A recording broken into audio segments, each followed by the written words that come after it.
One of the most fun things to do in the sports world is to read all the different conspiracies that follow. When it comes to the NBA, one idea has always intrigued me, the idea that the NBA lottery is rigged. Some believe that the NBA commissioner ensures that the NBA continues to make money by controlling who drafts where, and some believe it's just odds. Today I'm going to be telling you the best conspiracies involved in the NBA lottery. I want to give you a brief history of how the lottery was created. So before 1985, there was no lottery whatsoever. The lottery was actually created to combat tanking. Yes, back in the 80s, tanking was still an issue. So before 1985, the draft order was actually determined inverse of the order the teams finished. So just think about the NFL draft. It was exactly like that until we got down to the last couple picks. This is going to blow your mind if you didn't know.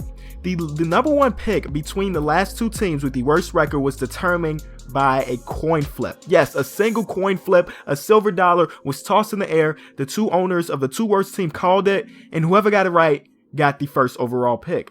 It wasn't until 1983 where the big wigs in the NBA decided maybe this system is not working. See, the Houston Rockets lost 20 of their last 27 games to slip into the coin flip, and they end up winning and actually drafted Ralph Sampson, and then they did the exact same thing in 1984 and got Hakeem Olajuwon. So this became a big issue, so the NBA reformed the entire idea of the NBA draft.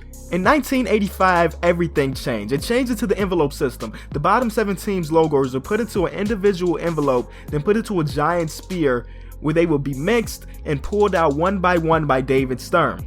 Conspiracy theorists believe that David Stern and the league fixed the lottery to make sure that the NBA's largest market, New York, gets a dominant player for the future. The way many people think this happened was either by having the envelope with the Knicks logo in it frozen so Stern can feel his way to the Knicks pick, or that the envelope was creased or folded in a way so Stern can know which one had the Knicks pick. And this was all televised on national TV. And some people say if you look closely at the envelopes as they're thrown in, you can see the person throwing it in hits one envelope against the side of the spear, making it crease or fold. And the first envelope that David Stern pulls out of the spear is folded. Now, over the next few years, they decided that this entire drawing in front of an audience wasn't the best idea, so they decided to do it behind closed doors. The next conspiracy comes in 2008.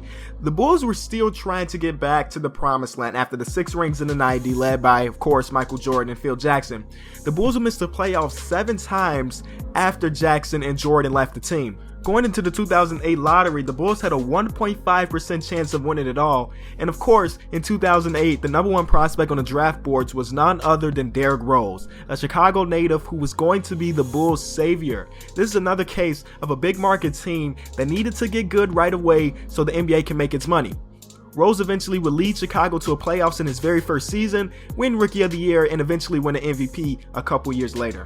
The next conspiracy comes in 2012. The New Orleans Hornets at this time were owned by the NBA, and the NBA has been trying to sell this team for a while now. And David Stern and the rest of the big wigs, they were getting fed up. They were trying to move this team, and eventually Tim Benson would buy the franchise just a month before the 2012 lottery drawing.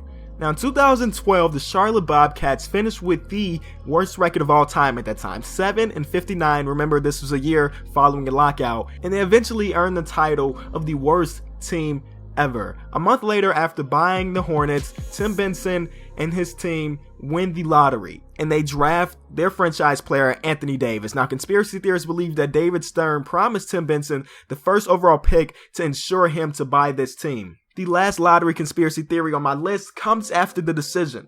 July 8th, 2010, LeBron James decided to leave Cleveland and take his talents to South Beach.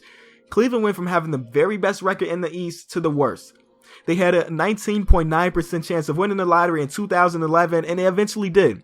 Conspiracy theorists believe that Stern wanted Cleveland to become a powerhouse in a few years to rival Miami, and this continued over the next couple years. As I mentioned, they won the lottery in 2011. They won the lottery in 2013 with a 15.6% chance of winning, and they won the lottery in 2014 with just a 1.7% chance of winning. Now, whether the NBA lottery is rigged is still unknown to this day, and we probably will never know. But right now in the comment sections, what I want you to do is to comment down below what you think. Is it rigged or is it not? Hopefully you enjoyed the video. If you did, be sure to leave it a like. Thank you so much for watching, and I'm out.